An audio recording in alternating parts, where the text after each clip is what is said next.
যোৱাকালি আমাৰ শিৱসাগৰ জিলা পৰিষদৰ মুখ্য কাৰ্যবাহী বিষয়াৰ ঘৰত মুখ্যমন্ত্ৰীৰ ভিজিলেন্সৰ তদন্ত হৈছে।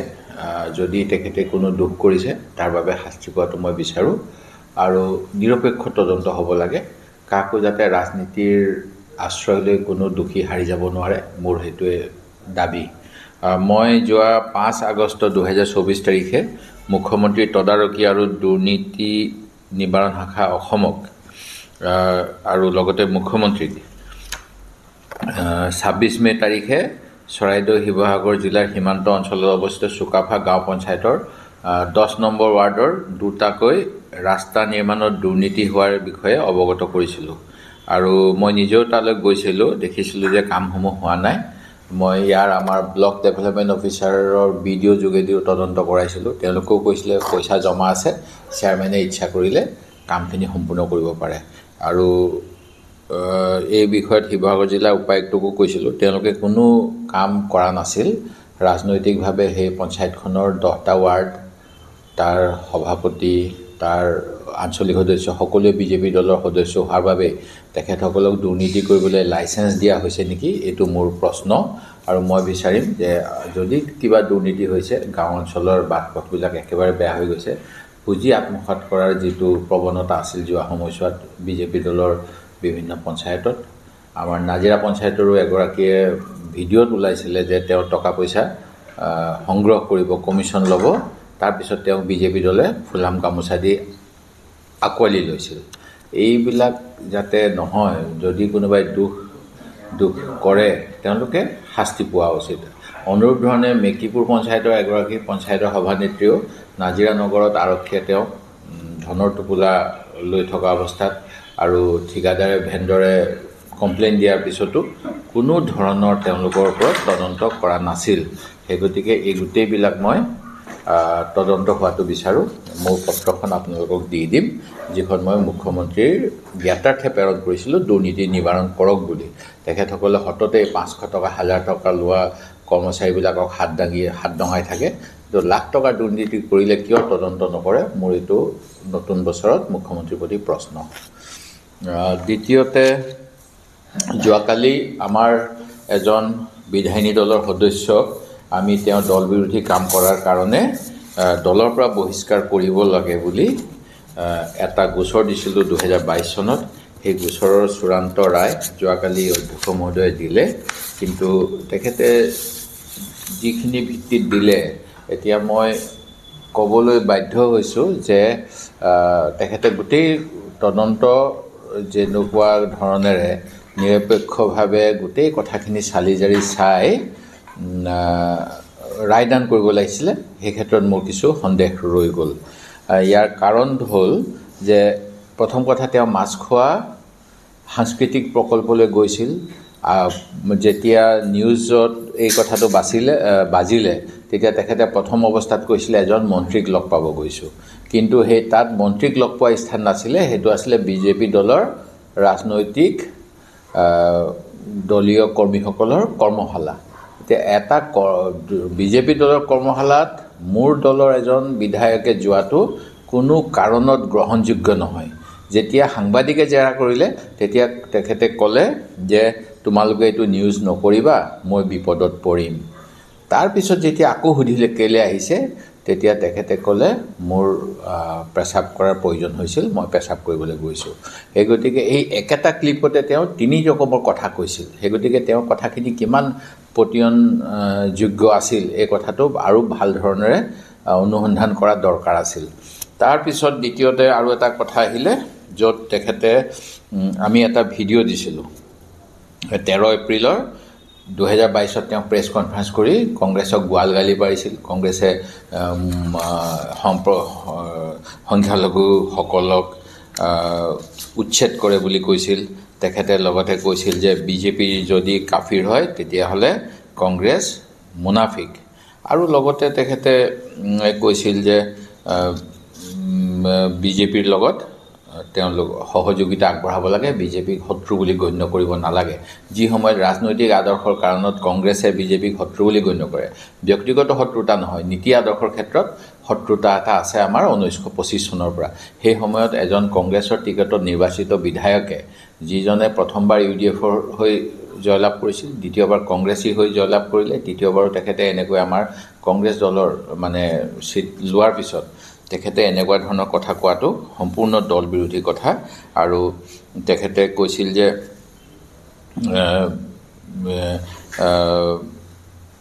বিজেপিক মিয়াসকলে ভয় খাব নালাগে আৰু কংগ্ৰেছতকৈ বিজেপি ঘনিষ্ঠ। এই কথাবিলাকৰ আমি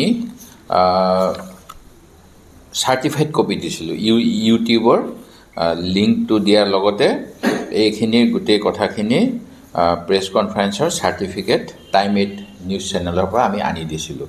তাৰপিছত কিন্তু মাননীয় অধ্যক্ষ মহোদয়ে কৈছে electronic record not made available, যিটো মই ভাবোঁ সত্যৰ ওপৰত প্ৰতিষ্ঠিত নহয়।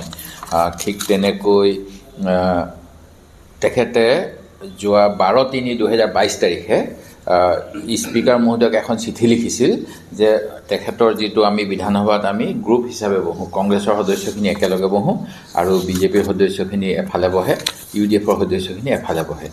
12/3/2022 তাৰিখে তেখেতে নিজে লিখিছিল এখন চিঠি যে মোক কংগ্ৰেছ দলৰ পৰা মোক ছাছপেণ্ড কৰিছে আৰু মোক সেই গতিকে কংগ্ৰেছ পাৰ্টিৰ পৰা আঁতৰাই মোৰ চিটটো UDFৰ লগত দিব লাগে, এইখন চিঠি।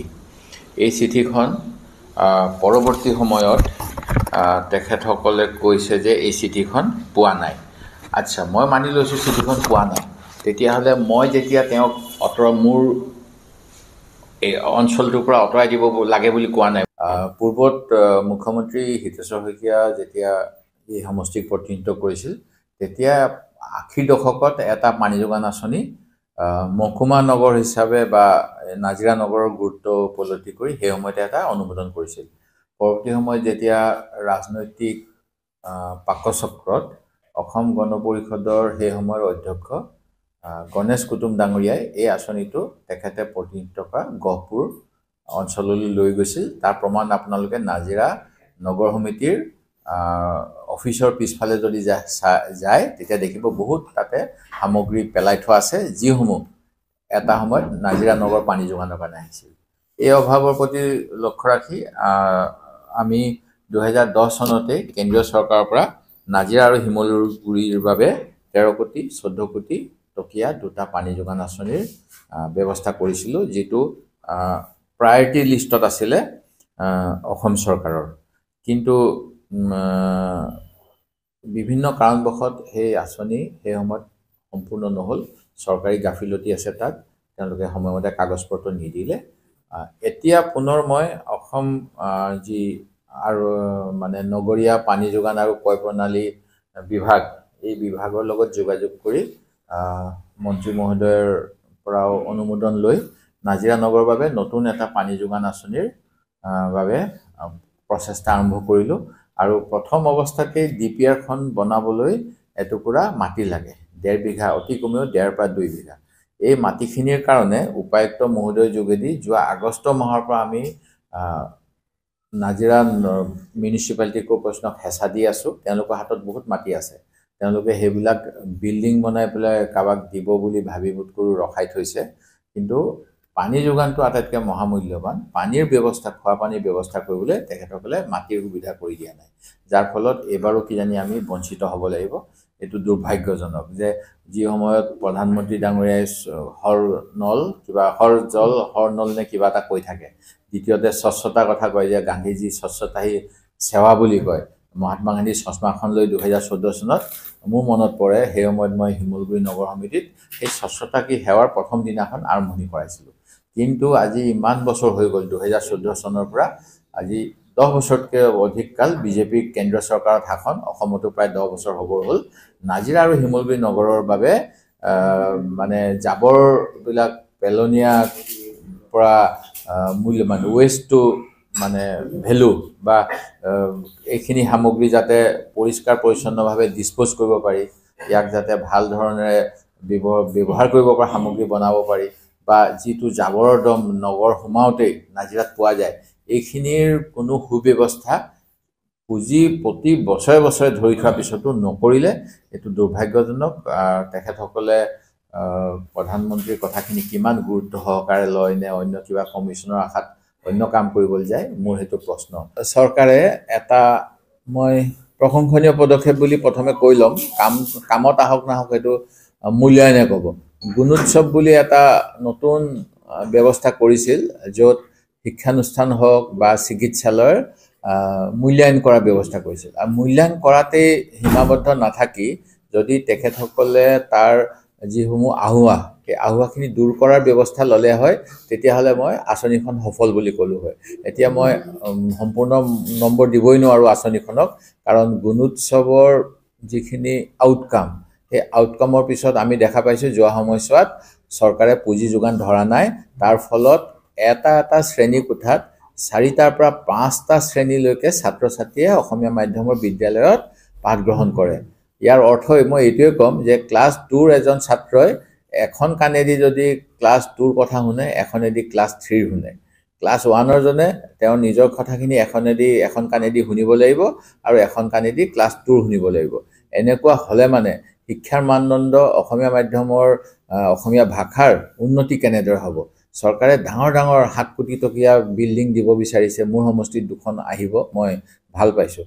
কিন্তু যদি কম খৰচত অসম টাইপৰ বিল্ডিং বনাই যদি তাতকৈ কম পুঁজিৰে সকলো বিদ্যালয়কে শ্ৰেণী কোঠা পৃথক শ্ৰেণী অনুসৰি দিয়াৰ ব্যৱস্থা কৰিলে হয় তেতিয়া শিক্ষা ব্যৱস্থাৰ মান উন্নত হ'ল হয়। ঠিক তেনেকৈ এতিয়া মই দেখা পাইছোঁ যে কলেজ শিক্ষকসকলৰো আজি 2012 চনৰ পৰা তেখেতসকলক যেনেধৰণৰ পদোন্নতি দিব লাগে সেইখিনি দিয়া নহ'ল। সেই সময়ত শিক্ষামন্ত্ৰী কোন আছিল আপোনালোকে জানেই। পদোন্নতি নিদিয়াৰ ফলত তেখেতসকলৰ সন্মানো লাঘৱ হৈছে আৰু আৰ্থিকভাৱেও একোজন শিক্ষকৰ বোধ কৰোঁ 30-40 লাখ টকাকৈ পাবলগীয়া পইচা যিটো তেওঁলোকৰ সেৱা বিধিত আছিলে সেইখিনিৰ পৰা বঞ্চিত হৈছে। কোনোবা এজনে কৈছিল যে কৃষক, সামৰিক বাহিনী আৰু শিক্ষকসকলক আমি মৰ্যাদা দিব লাগে, তেওঁলোকক যথোচিত সন্মান দিব লাগে, তেতিয়া দেশখন প্ৰগতি হয়। কৃষকৰ অৱস্থাটো জানেই কেনেকুৱা হৈ আছে এতিয়া, কিমান ভুৱা কৃষকৰ অৱস্থা আৰু এতিয়া ঘূৰাই দিব লগা হ'ব। ঠিক তেনেকৈ সামৰিক বাহিনীক 1 ৰেংক 1 পেঞ্চন দিয়া নাই, তাতো অসন্তুষ্টি চলি আছে। পেঞ্চনৰ ব্যৱস্থা হোৱা নাই নিউ পেঞ্চন পলিচি অহাৰ পিছত। এতিয়া শিক্ষকসকলৰ ক্ষেত্ৰত যদি তেওঁলোকে আমাৰ ভৱিষ্যত প্ৰজন্মক যিহেতু পাঠদান কৰি ভাল নাগৰিক বনায়, মই ভাবোঁ অসম চৰকাৰে ইমানকৈ লোন লৈ থাকে, শিক্ষকসকলৰ বেকলগখিনি পূৰাবলৈ মোৰ অনুৰোধ মুখ্যমন্ত্ৰী অকল শিক্ষকৰ কাৰণে 1000 কোটি টকা হ'লেও লোন লৈ লওক, কাৰণ তেওঁ আমাৰ ওপৰত ইতিমধ্যে 1.5 লাখ কোটিতকৈ অধিক ঋণৰ বোজা জাপি দিছে। আমি 1 লাখ বহন কৰিব পাৰিম 1.5 লাখ কৰিব পাৰিলে, কিন্তু শিক্ষকসকলক ভাল ধৰণেৰে তেওঁলোকে যাতে শিক্ষাৰ কামত ব্ৰতী হয় তাৰ বাবে সুবিধা দিয়ক, এইটোৱে মোৰ চৰকাৰৰ ওচৰত নতুন বছৰত অনুৰোধ। আপুনি বিচৰা বাতৰি পাব কেৱল নিউজ 18 এপত। নিউজ 18 এপ ডাউনলোড কৰিবলৈ স্কেন কৰক এই QR কোড। গুগল প্লে ষ্টৰতো পাব এই নিউজ 18 এপ।